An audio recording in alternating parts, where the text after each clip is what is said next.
My name's Aaron Hills. I race Car 75 in the RX8 Cup Series.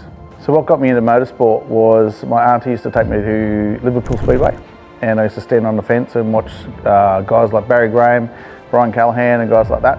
Yeah, I was a kid, and I just always loved motorsport.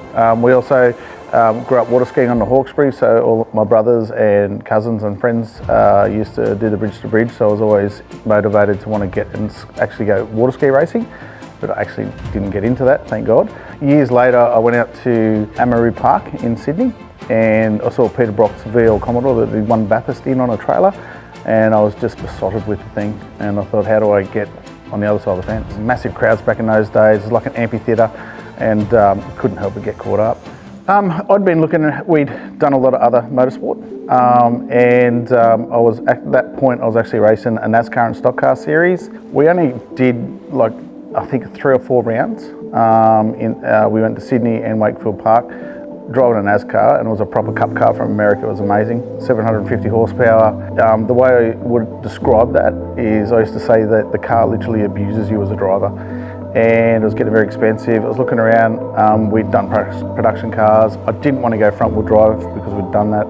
And I thought, what could we drive that's a rear wheel drive car, have some fun. Spoke to Rick, we had a good chat, put me in touch with the guy that owned this car. And I just believed in what Rick told me. But if anyone that knows me knows that I'm a fierce competitor in business and in life, and obviously in motorsport, I just don't want to drive around. I want to make sure I'm door handle to door handle, and I'm comparing myself against guys in equal equipment.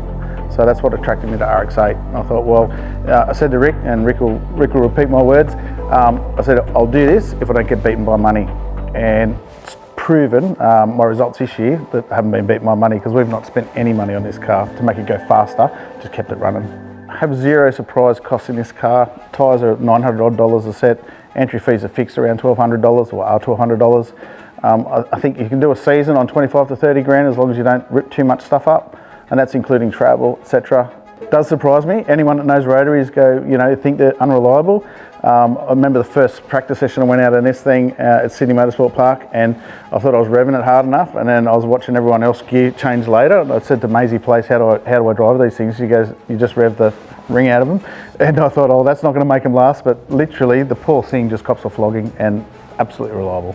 Well, we have Kira, she's our second-year apprentice. She's always there doing everything for us. She's really, really fun on the radio, and I won't repeat what she says. But overall, Finley, our son, he's like the driving force for me, because we've always done this stuff together. And a bit of history in that was really odd, because obviously I've been his dad, engineer, go-karts, production cars early on. And then with the production touring cars, obviously they got enduro races. So Finley actually had his racing license at 14, and I didn't even have one. So then I went and got mine so I could be his co-driver. So I literally supported Finn in a driving role, an engineering role. And then when he said he wanted to go drifting, 2018 I think was your last run, and then 2019 I started driving a prod car. He put the cans on and he was my engineer. So. And then COVID happened, and we sort of built a drift car, and that was a bit of fun to get through the time. And there's a photo of me when I was 4, standing below everyone else. So there was the old business owner Angus, which is where the name comes from.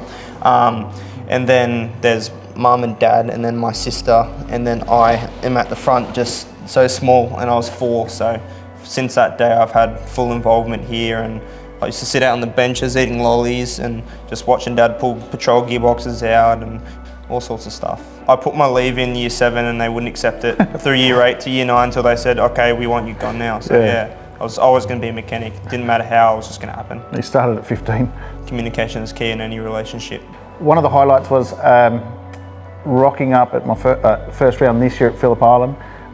We'd had a pretty tough week. Got out of the car on a Friday afternoon when I'm unpacking everything. You were there. And Maisie Place knew I'd had a tough week, just driven 14 hours and just give me the biggest hug in the world. That's special. From a driving competitive point of view, I would say the last race at Winton was running second, and something just woke up in me. And Bailey Sweeney passed me, so I ended up 3rd in the last race. That was super special.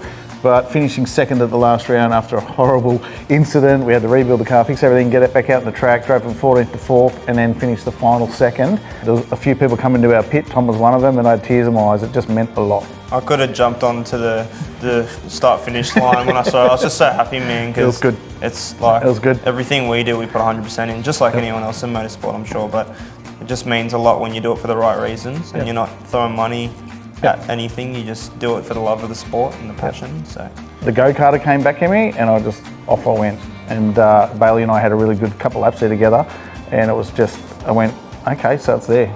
It just woke me up, and it was just awesome.